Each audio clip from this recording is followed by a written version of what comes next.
In areas of the country where they don't get hot like we do here in Arizona, but say you're in Alaska or certain parts of the world that it never warms up or it stays cool all the time. We now have a product that's no longer glass, this is plastic, and it's actually an aquarium heater. It's UL listed, so that way you're not going to electrocute yourself, but it's UL listed, and that way you can turn that on and heat your water up to 70 to 80 degrees. So by heating that water, even if the ambient temperature outside is 30s and 40s or even 50s, by keeping the water in your reservoir heated, you can keep growing even when it's cold outside.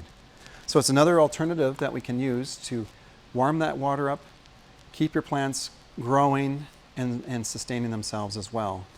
Check it out. We also sell those at True Garden as well.